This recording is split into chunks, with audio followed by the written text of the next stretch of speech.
In the elite corridors of Ikoyi, where the streets gleam with imported cobblestones and security men bow at polished gates, stood a mansion that could only be described as presidential. The Aditokanbo estate was not just large, it was legendary. The type of place that made drivers slow down just to stare. Marble lions guarded the front, and a glistening swimming pool out back mirrored the sky like a dream suspended in water. It was here that Amoka found herself, standing in awe, her small suitcase clutched like a lifeline. Fresh from Enugu, she had been hired by a private agency to work as a housemaid for the Aditokanbo family, a couple known for wealth, influence, and discretion. She had never been anywhere like this. The driveway alone was longer than the main road to her grandmother's house. The floor inside the foyer sparkled like polished ice.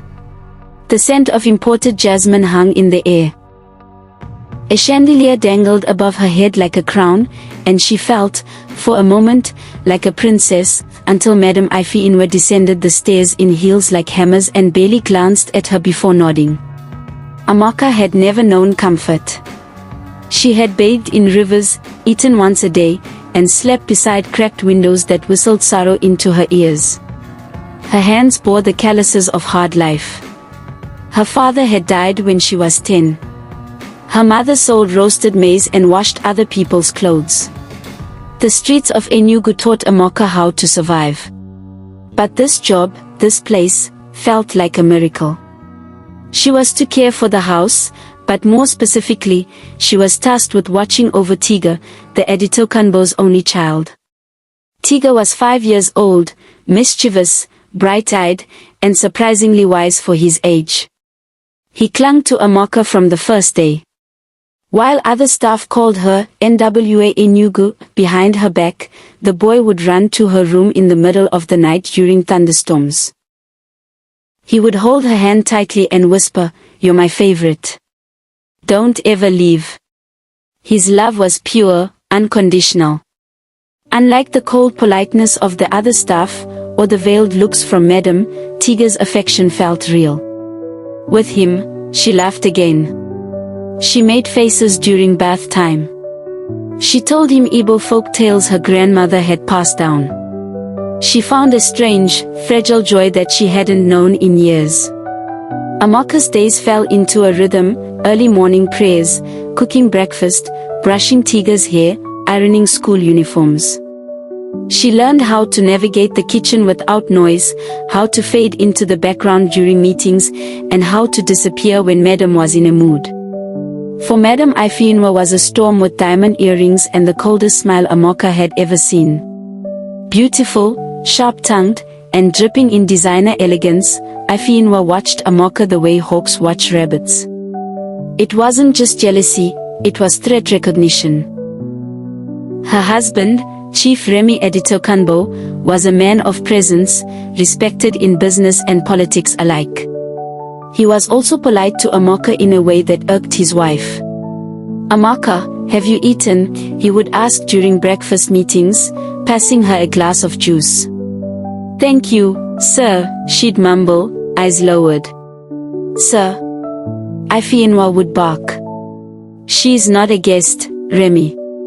She's the help." Amoka didn't answer. She didn't dare. But she noticed the sudden punishments afterward: the laundry redone, toilet scrubbed twice, meager meals left cold on her tray. She was watched constantly. The other maids warned her in whispers, "Don't talk too much with Oga. Don't wear tight clothes. Even if you do nothing, Madam goes suspect." But how could she hide her body? She was naturally curved, her waist cinched like a drum, hips wide like they were carved from the hills of Nsaka. Even in the shapeless uniforms, her beauty could not be ignored. The whispers began soon after. "She's very fine for a maid," the older cook murmured one day. "Body like that, she go confuse Oga small," the driver chuckled. "She be jazz girl," the cleaner added, spitting behind her. Amoka said nothing. Her body had always betrayed her, too curvy, too noticeable. She wore the loose-fitting uniform like armor. But gossip found her anyway. Even the guards at the gate started staring too long. Every compliment felt like poison. Every room she entered became silent. Then one evening, it all came to a head. She had just bathed Tiger and was oiling his back when Madam stormed into the boy's room, her heels clicking like gunshots. "Leave," she ordered. "Go. Now." Amaka froze.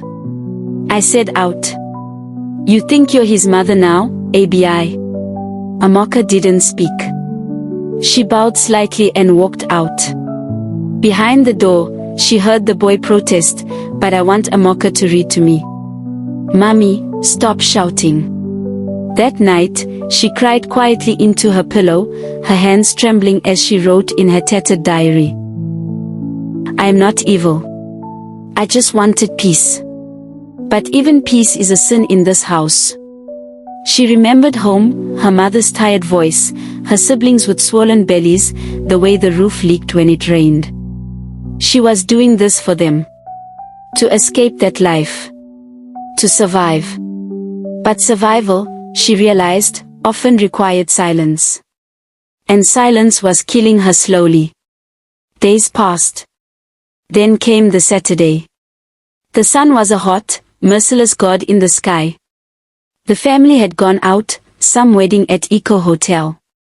Only Amaka and Tiga remained. The house was oddly quiet, save for the hum of the air conditioners and distant chirping from the garden. "Let's swim," Tiga begged. "Please, Amaka. Just a little." She hesitated. "No diving," she warned. "Just splash small. He giggled, his feet slapping against the tiles. Amaka sat at the edge, her feet dipped in, watching his joy like it was the only beautiful thing left in the world. For a few minutes, her worries melted. She imagined a life where she was his actual guardian, where peace wasn't borrowed, where smiles weren't punished. Then he slipped. It was sudden. One moment he was laughing, the next, a loud thunk. His head hit the side. He went under. "Tiga!" She screamed, dove in, dragged him up. His small body was limp. She slapped his back, cried his name, pumped his chest. No response. She screamed until her voice broke. Ran inside, barefoot, water trailing behind her. No one. By the time she came back, he was still. Cold. Lips blue. Lifeless. When Chief and Madam returned, they found Amaka cradling their son, sobbing and rocking him like a baby.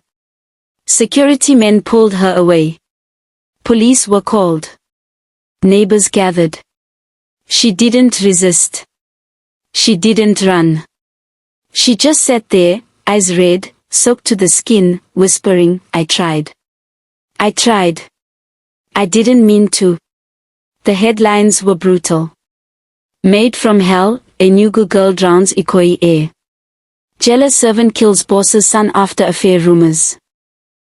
Beautiful but deadly, the face of betrayal. The trial was public. Ugly. People spat at her as she entered the courtroom. She didn't look up. Her lawyer tried to argue it was an accident, but Madam Ifinua's testimony was damning. She hated me. I saw it in her eyes. She was obsessed with my husband, with my life.